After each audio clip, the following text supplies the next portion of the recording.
오늘 저희들에게 주시는 하나님의 말씀 구약성경 사무엘상 10장 1절에서 7절까지의 말씀입니다. 사무엘상 10장 1절에서 7절까지 말씀, 제가 한 절, 여러분이 한 절, 한 절씩 교독하겠습니다. 이에 사무엘이 기름병을 가져다가 사울의 머리에 붓고 입맞추며 이르되, 여호와께서 내게 기름을 부으사 그의 기업의 지도자로 삼지 아니하셨느냐? 내가 오늘 나를 떠나 가다가 베냐민 경계 셀사에 있는 라헬의 묘실 곁에서 두 사람을 만나리니 그들이 내게 이르기를, 내가 찾으러 갔던 암나기들을 찾은지라. 내 아버지가 암나기들의 열매는 놓았으나 너희로 말미암아 걱정하여 이르되, 내 아들을 위하여 어찌하리요 하더라 할 것이요. 내가 거기서 더 나아가서 다볼 상수리 나무에 이르면 거기서 하나님을 배우려고 베델로 올라가는 세 사람을 만나리니, 한 사람은 염소새끼 셋을 이끌었고 한 사람은 떡 세 덩이를 가졌고 한 사람은 포도주 한 가죽 부대를 가진지라. 그들이 내게 문안하고 떡 두 덩이를 주겠고 너는 그 손에서 받으리라. 그 후에 내가 하나님의 산에 이르리니 그곳에는 블레셋 사람들의 영문이 있는지라. 내가 그리로 가서 그 성읍으로 들어갈 때에 선지자의 무리가 산당에서부터 비파와 소고와 저와 수금을 앞세우고 예언하며 내려오는 것을 만날 것이요. 내게는 여호와의 영이 크게 임하리니 너도 그들과 함께 예언하고 변하여 세 사람이 되려 나같이 이 징조가 내게 임하거든 너는 기회를 따라 행하라. 하나님이 너와 함께 하시니라. 아멘. 오늘 하나님께서 여러분들에게 이런 말씀을 하시는 것 같아요. 내가 너를 얼마나 보배롭고 얼마나 존귀하고 얼마나 귀하게 여기는 줄 아느냐? 내가 너를 사랑한단다. 내가 너를 들어쓰겠다. 이렇게 말씀하시는 음성을 듣는 귀한 은혜가 있기를 간절히 바랍니다. 우리 모두 다 하나님 앞에 쓰임 받기를 원합니다. 쓰임 받기를 간절히 소망합니다. 쓰임 받는 것이 복이기 때문에 그렇습니다. 오늘 사무엘이 사울에게 기름을 붓고 왕으로 세우는 과정을 설명하고 있습니다. 1절 보니까 여호와께서 내게 기름을 부으사 그의 기업의 지도자로 삼지 아니하셨느냐. 여호와께서 사무엘이 기름을 부었지만 진짜 왕을 세우시는 이는 하나님이시라는 것을 분명하게 가르쳐 보여주고 있습니다. 기름을 부었다는 말은 이제 왕으로 하나님이 세우셨다는 뜻을 가지고 있습니다. 문제는 사울이 기름 부음을 받았지만 하나님의 부르심에 대한 확신과 왕으로 세우심에 대한 확신이 없었다라는 것이죠. 왕이 된다고 그렇게 담대해지는 것은 아니죠. 기름 부음 받았다고 당장 이렇게 능력 있는 삶을 되어지는 것은 아닌 것을 보게 됩니다. 모세도 후계자로 세워질 때에 그랬고요. 여호수아도 그랬던 것을 봅니다. 오늘 본문의 사울도 마찬가지죠. 머리에 기름 부음을 받았지만 믿지 못하고 믿음의 확신이 없고 두려움 가운데 있는 그 사울에게 하나님은 굉장히 친절하셔요.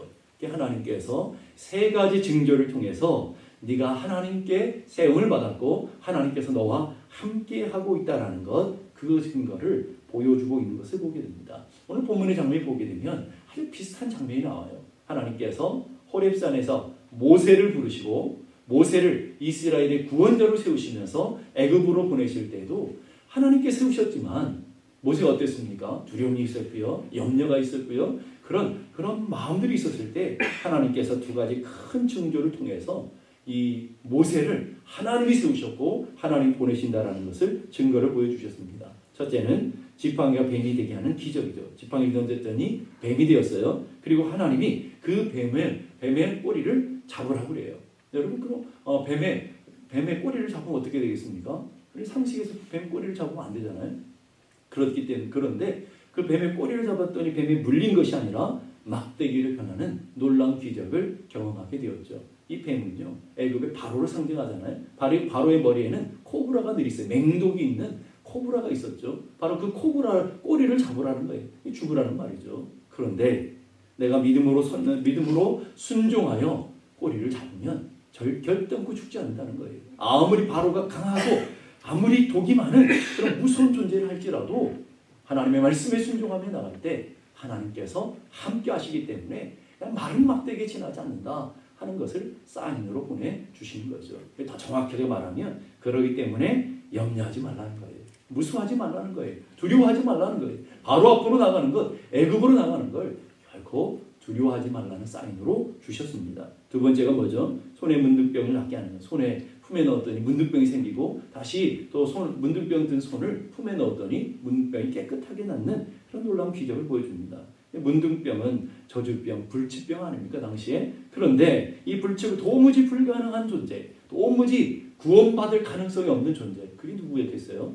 이스라엘 백성들 아니겠습니까? 그런데 하나님의 품에 품었더니 그런 불치병과 같은 그런 저주받은 그런 문둥병자들이 할지라도 새롭게 태어나지고 하나님의 자녀들로 깨끗한 존재들로 하나님의 백성으로 거듭날 수 있다는 것을 보여주는 것. 우리 인간의 눈에는 불가능해 보여도 하나님이 함께 하시면, 하나님 붙드시면 이렇게 놀라운 역사가 일어나게 된다는 것을 보여주는 것이죠. 이걸 우리는 다른 말로 표적이라고 해요. 표적이라는 것은 하나님이 하나님 되심을 보여주고 하나님 우리와 함께 하시는 사인으로 보여주는 것이 표적이라는 것을 보게 됩니다. 내가 너와 함께 할 거다. 내가 너를 반드시 도와줄 거다. 내가 너를 붙들어 줄 것이다. 그러면서 이 표적 다음에 하나님께서 결론적으로 주신 말씀이 더 귀한 말씀이죠. 출애굽기 4장 12절 보니까 이제 가라. 내가 내 입과 너와 함께 있어서 할 말을 가르칠 것이다. 내 입과 함께 있다는 말은 너와 함께 있어서 이 말이에요. 정녕 너와 함께 있고 정녕 너를 도와줘서 하나님께서 이기도록 이스라엘 백성들을 구원하도록 도와주시겠다. 이렇게 결론을 맺는 것을 보게 됩니다. 내가 너와 함께 하겠다. 무슨 뜻일까요? 하나님께서 우리를 쓰시기 원하시는데 하나님은 강압적으로 쓰시는 분이 아니에요. 나 억지로 마지못해 막 끌려가면서 하나님 그런 사람들 쓰시지 않는다고요.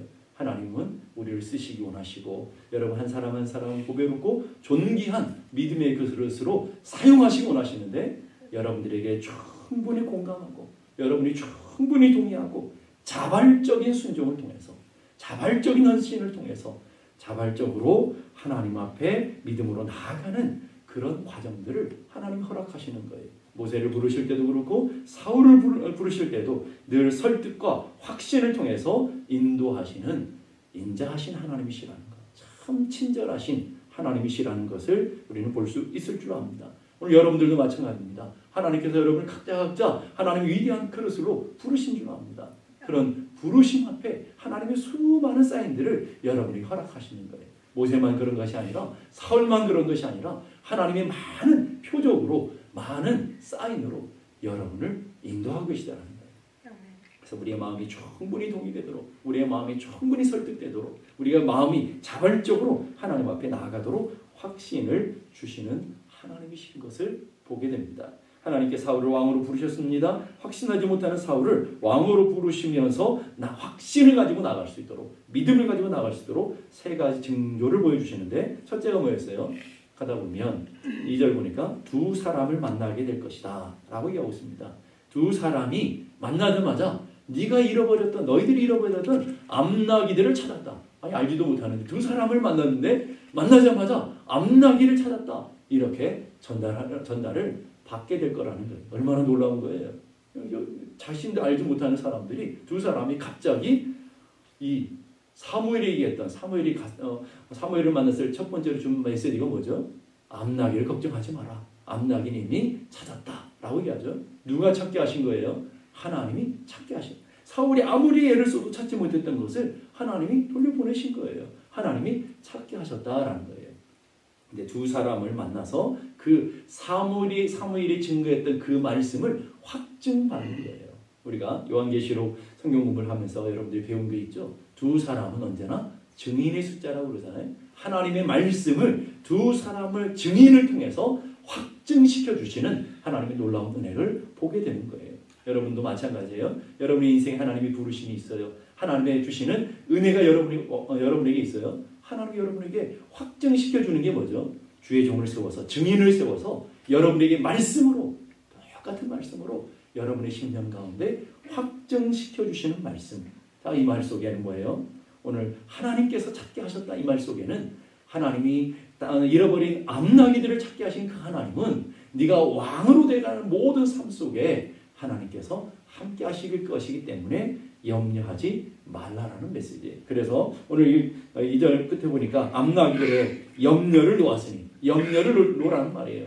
염려하지 말라라는 거예요. 세상의 것, 네가 지금까지 걱정했던 것, 네가 지금까지 붙잡았던 문제에 대해서 더 이상 염려하지 말라라고 얘기하시는 거예요. 하나님은 하나님의 주의 종들을 부르시고 사용하실 때 제일 먼저 뭘 하시느냐면 우리 인생 문제를 해결하시고 우리가 붙들었던 염려들을 풀어주시면서 더 이상 이제 염려하지 말아라.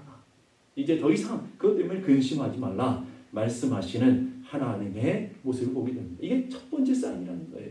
우리를 둘러싸인 우리를 붙들고 있는 염려와 두려움으로부터 해방시켜 주시는 거예요. 두 번째는요. 두 번째 증거가 뭐예요? 3절과 4절과 보니까 아까는 두 사람을 만났는데 이번엔 한 사람이 되어서 세 사람을 만나게 되는데 잘 보세요. 세 사람이 도대체 누군지 3절 4절 보십시오. 내가 거기서 더 나아가서 다볼 상수리 나무에 이르면 거기서 하나님을 뵈려고 베델로 올라가는 세 사람을 만날 것이다. 그 세 사람이 누구라고요? 베델로 올라가는 사람. 그럼 베델로 왜 올라가는 것입니까?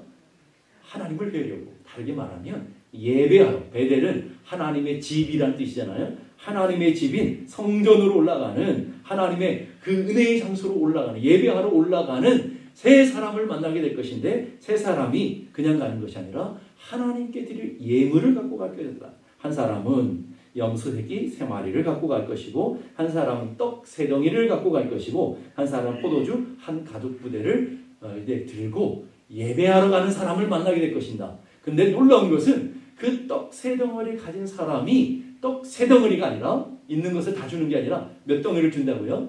2덩어리를 줄 거라는 거예요. 특이한 방법이죠. 2덩어리를 너에게 주는 걸 통해서 하나님이 너와 함께 계시며 하나님이 너의 인생의 공급자 되시는 것을 분명하게 보여줄 것이다. 하나님이 그런 사인을 두 번째 주셔요. 정말 그대로 올라가다가 어떻게 했어요? 그 사람들을 만나게 되고 떡 2덩어리를 받게 되죠. 그 떡은 하나님 앞에 예배드리기 위해 가는 떡이기 때문에 그냥 보통 떡이 아니에요, 여러분. 하나님 앞에 예배드릴 때 올려드리는 떡을 우리는 진설병이라고 해요. 여러분 성막 공부하실 때 다 배우셨잖아요. 떡상에 올려지는 진설병이란 말이에요. 그 진설병은 누가 먹는 거예요? 제사장과 왕만 먹을 수 있어요. 아무나 먹을 수 있는 게 아니라 제사장들과 왕만 먹을 수 있다라는 거예요. 근데 그 떡을 하나님이 구별해서 누구에게 먼저 주고 있어요? 하나님께 드려질 떡을 지금 사울에게 주고 있단 말이에요. 그 사인은 뭐죠? 하나님께서 너를 왕으로 세운 게 맞다라는 거예요. 하나님께 드려질 떡을 이미 사울이 먹고 있잖아요. 그 떡을 먹고 있다라는 뜻은 너를 하나님께서 왕으로 세운 것이 맞다라는 것을 이 증거 사인을 통해서 보여주고 있다라는 거예요. 그리고 두 번째는 이 떡을 하나님께 드려질 떡을 대신해서 사울에게 줬다는 말은 너의 인생의 앞으로 인생 여정의 공급자는 이제 집으로 가는 여정 가운데 먹어야 될 양식이잖아요. 그러니까 하나님의 소명과 하나님의 그 역사를 이루어가면서 살아가는 모든 인생의 과정 속에 하나님 너의 인생을 책임지고 하나님 너의 인생을 공급하고 하나님의 것으로 공급하고 하나님의 것으로 책임지겠다는 거예요. 자, 그러니까 잘 기억해 보세요. 우리가 하나님 앞에 사명을 받았습니다. 이제 지금까지 우리 떡을 위해 살았는데 이제 떡을 위해 살아가는 존재가 아니라 하나님 나라와 하나님 영광을 위해 살아가는 존재가 되면 우리는 하나님의 영광과 하나님 나라를 위해 살아가지만 하나님 그분의 것으로 우리의 삶을 공급하시고 그분의 것으로 우리 인생을 책임져 주시겠다고 하시는 하나님 놀라운 약속을 사명의 길을 걷는 사람에게 믿음의 길을 걸어가는 사람들에게 부어주시는 약속이라는 거예요. 이건 사울에게만 주시는 것이 아니라 오늘 우리가 동일하다는 말이에요. 여러분이 하나님 앞에 작정하고 믿음으로 사명의 길을 갈 때에 믿음의 길을 갈 때 우리는 지금까지 염려했던 우리 삶이 무엇을 먹을까 무엇을 입을까 무엇을 마실까 염려했던 삶으로부터 자유로워서 하나님의 것인 것으로 공급을 받고 하나님의 것으로 우리는 붙드심을 누리는 하나님이 책임져 주시는 삶이 되어질 줄로 믿습니다. 그 말 속에는 이제는 떡 걱정하지 말고 하나님 앞에 충성하며 믿음의 길만 걸어가는 거예요. 사명의 길만 걸어가라고 하시는 사인이라는 거죠. 먼저 그의 나라와 그 일을 구하면 그리하면 어떻게 된다고요? 이 모든 것을 너희에게 더해 주실 것이다. 이 약속이라는 거예요. 지금까지 우리가 살았던 삶의 길들이 바뀌니까 하나님이 공급이 달라지고 하나님이 책임져 주시는 인생이 되어질 거라는 거예요. 세 번째 사인이 뭐죠? 6절 보니까 5절과 6절 보니까 바로 예언자 무리들을 만나요. 예언자들이 문제를 만났는데 이 사울 역시도 하나님의 영이 임해서 그들과 함께 예언하게 될 것이다. 예언한다는 것은 하나님의 말씀을 대신 증거하는, 하나님의 말씀을 선포하는 자로 세워지게 될 것이다 라고 하는 사인이에요. 6절 보십시다. 내게는 여호와의 영이 크게 임하리니, 중요한 것, 사명자로 살아가며 하나님의 부르심의 길을 가는 사람에게 가장 중요한 것이 무엇인지를 가르쳐주고 있어요. 가장 중요한 게 뭐예요? 하나님의 영이 크게 임해야 된다. 하나님의 영이 크게 임할 때 하나님의 능력과 권능으로 일하게 될 거라는 것이죠. 자, 1절에서 사울이 사무엘의 기름을 받았어요. 그것으로 충분하지 않아요. 그것으로 왕의 사명을 감당하기에 역부족이었어요. 6절에 성령의 기름을 받아야 되고 성령의 능력을 받아야 되고 성령의 충만함을 경험해야 사명자의 길을 갈 수 있다고 하는 세 번째 사인을 주고 있는 것이죠. 우리 육신의 세례로만 되지 않잖아요. 성령의 세례를 받아야 되는 것처럼 여러분이 육신의 안수로만 되지 않아요. 여러분이 직분자로 부름을 받았을 때 안수를 받잖아요. 육신의 안수로만 되지 않아요. 반드시 성령의 안수를 받아야 돼요. 여호와의 영이 크게 임한다는 것은 하나님의 능력과 하나님의 지혜와 하나님의 권능이 임했다라는 거예요. 사망자의 길을 가는 사람들에게 가장 중요하고 가장 긴급한 것은 뭐라고요? 하나님의 영을 받는 거예요. 성령의 기름을 받는 거예요. 그래서 가장 우선적이고 중요한 일이라는 것을 기억해야 돼요. 성령 받지 않고 일하니까 자꾸 힘든 거예요. 성령 받지 않고 일하니까 자꾸 낙심이 되는 거예요. 성령 받고 일하지 않으니까 자꾸 낙오하게 되어지는 거예요. 앤드루 머레이라는 신학자는 이렇게 말합니다. 한순간도 성령님의 내재함이 없는 그리스도인의 삶은 생각조차 할 수 없다. 성령이 임재하지 않는 삶은, 그리스도인으로 삶은 전혀 불가능하다라는 것을 가르쳐주고 있는 거예요. 성령이 여러분 안에 강권적으로 임하실 때 순종하게 되고요. 성령이 기름 부으심을 받을 때 충성하게 되고요. 성령이 여러분의 가운데 있을 때 말씀대로 살아갈 수 있는 힘을 얻게 되고요.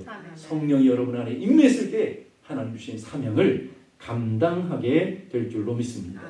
성령이 없는 사람은요, 총알이 없는 총과 같아요. 가스가 떨어져 있는 자동차 같아요. 아무리 커튼 번지를 해도요, 가스가 떨어져 버리면 길바닥에 서 있는 아니 무용지물이 다른 사람의 피해가 되고 걸침돌이 되어지는 거예요. 아무리 좋은 차더라도.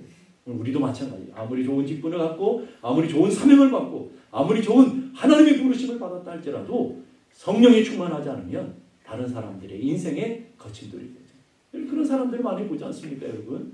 목사로 세움을 받고 장로로 세움을 받고 권사로 세움을 받고 안수입사로 세움을 받고 집사로 세움을 받고 어떤 사명자로 어떤 부장으로 세움을 받았는데 성령 충만하지 않으니까 많은 사람들을 고통스럽게 하는 그런 사람들을 보게 되어지는 거예요.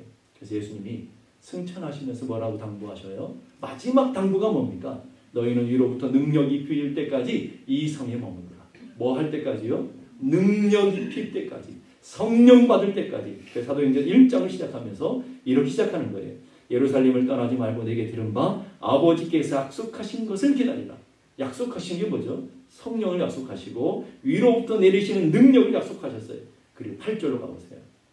8절 여러분이 잘 아시는 말씀 다 같이 읽겠습니다. 시작. 오직 성령이 너희에게 임하시면 너희가 권능을 받고 예루살렘과 온 유다와 사마리아와 땅끝까지 이르러 내 증인이 되리라 하시니라.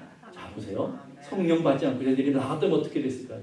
성령 경험하지 못하고 쟤들이 난 사도인데 하고 하나님 앞에 세움받은 사람인데 그것만 믿고 나갔으면 어떻게 됐을까요? 백전백패했을 거예요. 근데 먼저 중요한 것은 성령을 받았어요. 마가다락방의 120 성도가 하나님 앞에 뜨겁게 기도하며 하늘로부터 임하시는 능력을 받았어요. 하늘로부터 오는 권능을 받았어요. 그랬더니 그들이 나갈 때 세상이 감당치 못하는 놀라운 역사가 일어나게 된 것을 믿을 수 있길 바랍니다. 여러분도 마찬가지예요. 여러분 하나님은 다 여러분을 쓰시기 원하셔요. 하나님이 여러분을 존귀하고 보배롭게 여기셔요. 여러분 한 사람 한 사람 얼마나 사랑하시며 여러분을 귀하게 쓰기 원하셔요. 문제는 뭐예요? 내가 성령을 받고 있느냐, 성령의 충만함을 경험하고 있느냐라는 거예요. 성령이 말 때 나타나는 능력, 그건 세상이 주는 힘과 능력과 지혜와 다른 거예요. 기독교는요, 철학이 아니에요. 기독교는 지식이 아니라고요. 기독교는 능력이에요.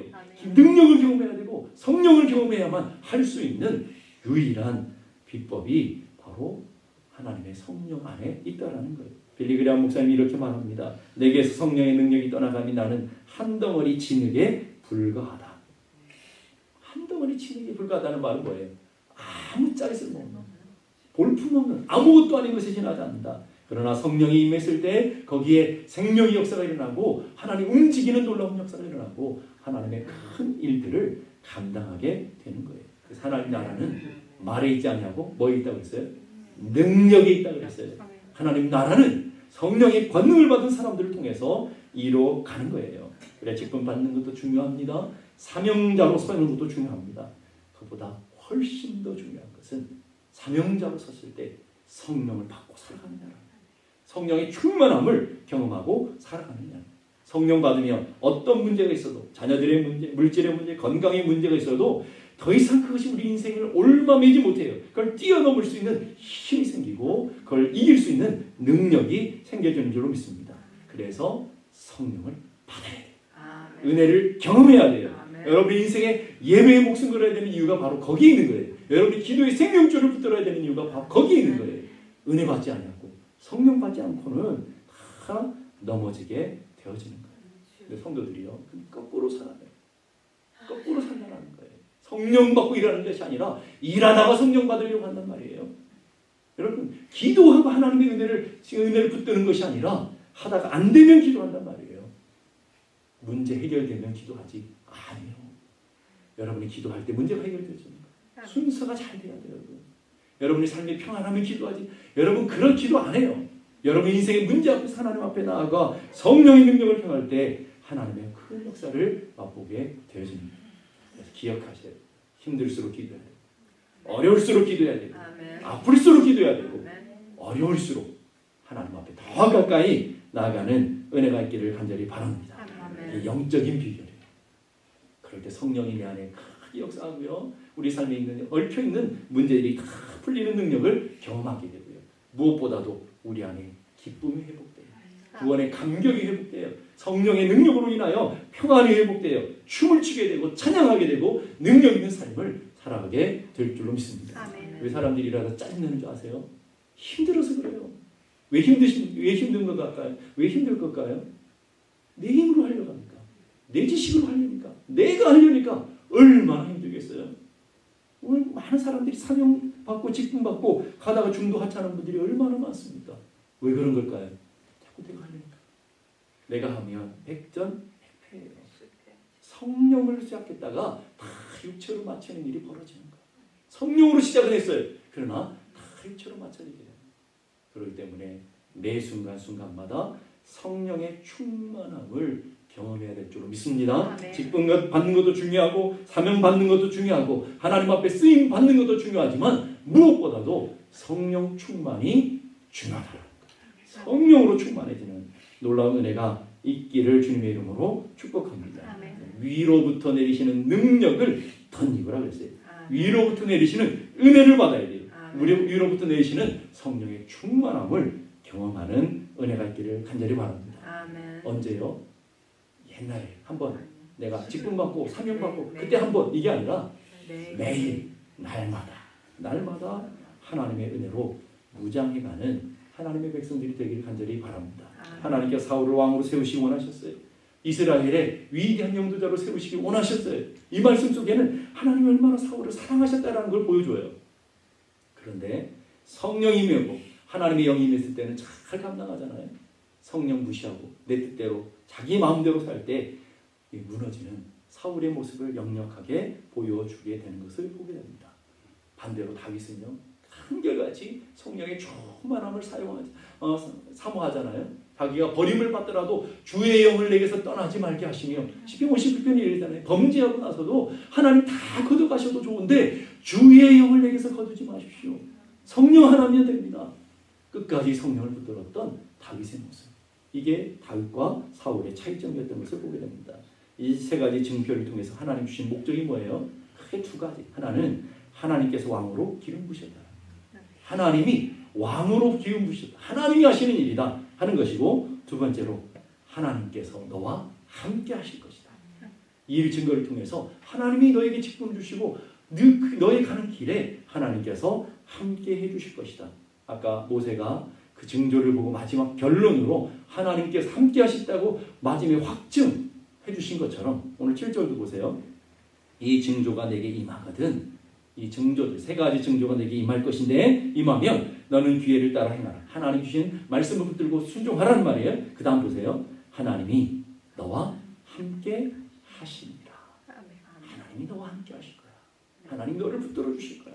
이렇게 말씀하는 거예요. 하나님은 사명자들과 직분자들 하나님께서 부르시고 하나님 나라를 위해 사용하시는데 하나님께서 약속하신 증표를 보여주시고 내가 너를 얼마나 사랑하는 줄 아느냐? 내가 너와 얼마나 함께하기 원하는 줄 아느냐? 이제 너 힘으로 하지 말고 하나님의 힘으로 하나님의 권능을 힘입어 성령을 힘입어 감당하라고 얘기하시는 거예요.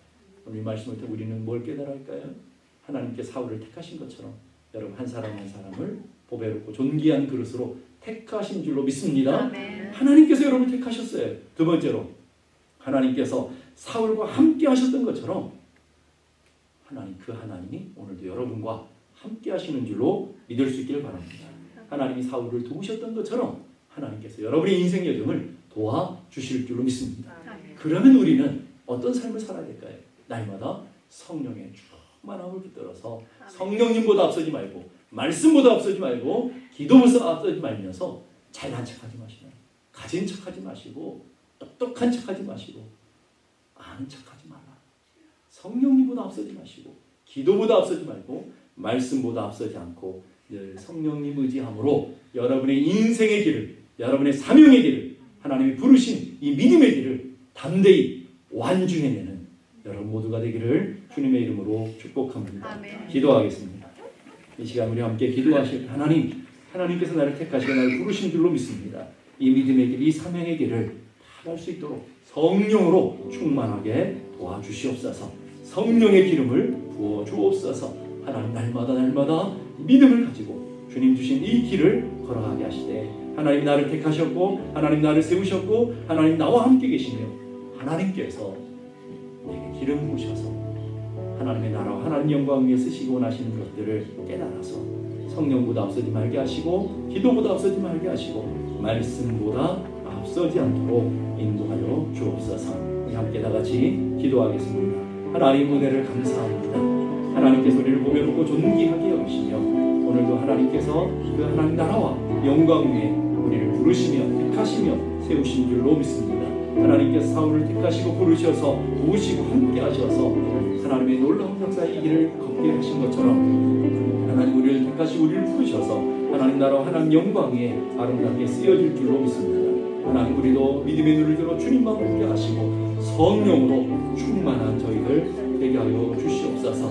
성령님보다 앞서지 말게 하시고 기도보다 앞서지 말게 하시고 하나님 말씀보다 앞서지 말도록 인도하여 주시옵소서.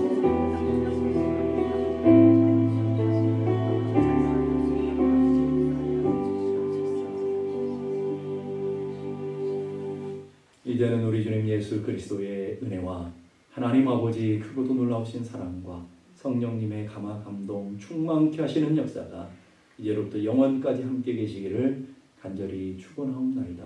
아멘.